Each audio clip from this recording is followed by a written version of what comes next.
आज औज़ु बिल्लाहि मिनश शैतानिर रजीम बिस्मिल्लाहिर रहमानिर रहीम। आज हम शुरू कर रहे हैं क्लास यानी जमात चहारम। इसका सबक जो आज हम पढ़ने जा रहे हैं ताज महल। ताज महल ऊपर जो अल्फाज लिखे हुए हैं अजायबात यानी मलका, यादगार, खुशनुमा, संग मरमर, अजीब चीज़ें यानी अजायबात। कुछ अजीब चीज़ें होती हैं जिनको अजायबात कहते हैं। मलका है ना, और फिर कोई यादगारें होती हैं, फिर कोई खुशनुमा चीज़ें होती हैं जो अच्छी दिखाई देती हैं। संग मरमर एक किस्म का पत्थर होता है, उसको कहेंगे। आपने शाहजहाँ का नाम तो सुना होगा, यानी एक शाहजहाँ बादशाह था, आपने उसका नाम सुना होगा। वो मशहूर मुग़ल बादशाह अकबर का पोता था। वो कौन था? यानी एक मशहूर मुग़ल बादशाह जिसका नाम था अकबर, उसका क्या लगता था? वो पोता। आप अपने जहांगीर की वफ़ात के बाद शाहजहाँ दिल्ली के तख्त पर बैठा। वो जहांगीर के बाद किस तख्त पर बैठा? यानी दिल्ली के तख्त पर। उसे बाग लगवाने और इमारतें बनवाने का बहुत शौक़ था। उसे दो चीज़ों का शौक़ था, एक बाग लगाता था, दूसरा इमारतें बनाता था। दिल्ली का लाल किला, दिल्ली में जो एक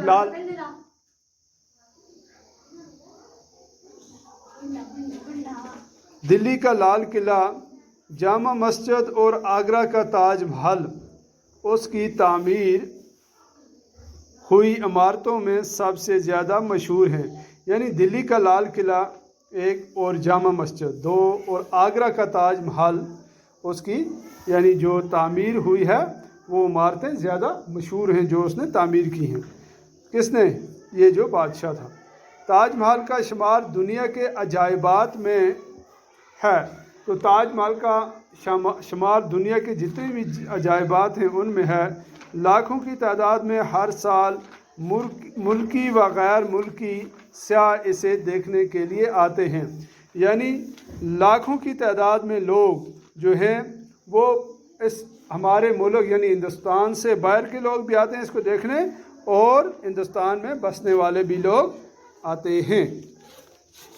अब शाहजहाँ को अपनी मलका मुमताज़ महल से बड़ी मोहब्बत थी। शाहजहाँ जो था उसकी बीवी जो थी मलका जो थी उसका नाम था मुमताज़, तो उससे बहुत मोहब्बत थी।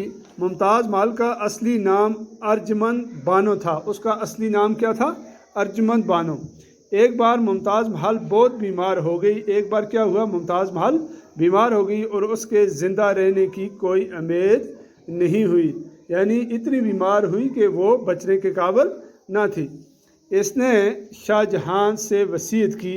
शाहजहाँ से क्या वसीयत की? कि मेरी मौत के बाद मेरे मज़ार पर ऐसी इमारत बनवाना जिसका दुनिया में कोई जवाब ना हो। यानी दुनिया में ऐसी इमारत बनाना जिसका कोई जवाब ना हो। मुमताज़ महल की उसी ख्वाहिश के एहतराम में शाहजहाँ ने ताज महल तामीर करवाया।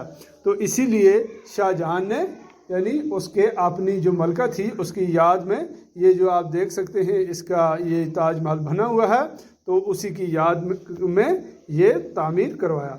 ये खूबसूरत इमारत आगरा में दरियाए जमुना के किनारे वाक़ा है। ये खूबसूरत इमारत जो है ये एक दरिया है जिसका नाम है जमुना, उसके किनारे पर वाक़ा है। इसके अहाते का सदर दरवाज़ा बहुत ऊंचा है। इसका बड़ा दरवाज़ा जो है बड़ा ऊंचा है और लाल पत्थर का बना हुआ है, इसमें लाल पत्थर लगे हुए हैं। सदर दरवाजे में दाखिल होते ही संग मरमर से बना हुआ सफ़ेद ताज महल नज़र आता है। जो ही सदर दरवाजे से दाखिल होते हैं तो संग मरमर का एक सफ़ेद पत्थर लगा हुआ है, तो दूर से नज़र आता है। सदर दरवाजे से ताज महल तक बीचों बीच एक नहर है। ये आप देख सकते हैं, ये एक नहर है, तो इसके बीचों बीच एक नहर है। नहर के दोनों तरफ सरू के दरख्तों की कतारें हैं। नहर के ये सरू के दरख्त लगे हुए हैं। नहर के किनारे किनारे पर आप देख सकते हैं ये ये जो दरख्त लगे हुए हैं इसके किनारे किनारे पर ये मौजूद हैं। तो आने जाने के लिए दो खुशनुमा रविशें बनी हुई हैं, यानी आने जाने के लिए दो खुशनुमा रविशें बनी हुई हैं। ताज महल संग मरमर के एक ऊंचे चबूतरे के बीचों बीच बनाया गया है, यानी ताज महल जो है ये संग मरमर के एक बड़े यानी ऊंचे चबूतरे के बीचों बीच बनाया गया है। ये ऊंचा ये चबूतरा है, आप देख सकते हैं, ये तो ये ऊपर बनाया गया है।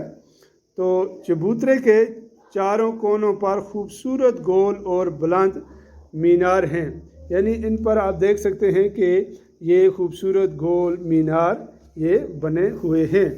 मीनारों में सीढ़ियाँ भी हैं, यानी इनमें सीढ़ियाँ भी हैं। ताज महल का सदर दरवाज़ा काफ़ी ऊंचा है और दरवाज़े के दोनों तरफ अरबी में आयतें लिखी हुई हैं, यानी दरवाज़े के दोनों तरफ किस में आयतें लिखी हुई हैं? अरबी में। इनमें कमाल ये है कि नीचे लिखे हुए हरूफ जितने मोटे नज़र आते हैं उतने ही मोटे ऊपर लिखे हुए हरूफ भी दिखाई देते हैं।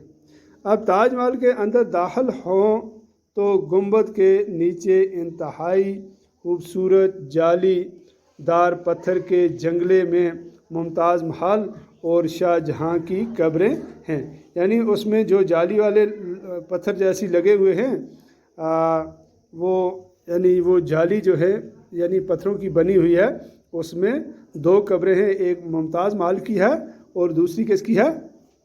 शाहजहाँ की। अंदरूनी हिस्से में तरह तरह के बेल बूटे और फूल पत्तियां बनी हुई हैं जो देखने से ताल्लुक़ रखती हैं। इन्हें मुख्तलिफ़ रंगों के कीमती पत्थरों और जवाहरात से बनाया गया है। पत्थर में तराशी हुई नाजुक और बारीक जालियां देखकर अक्ल दंग रह जाती है। दुनिया में ऐसी कारीगरी की मिसाल नहीं मिलती। आप देख सकते हैं कि इसमें ऐसी ऐसी खूबसूरत चीज़ें बनी हुई हैं जो यानी अक्ल भी दंग रह जाती है। अब ताजमहल का नक्शा बनाने वाले का नाम उस्ताद ईसा था। जिसने इसका नक्शा बनाया उसका नाम क्या था? उस्ताद ईसा।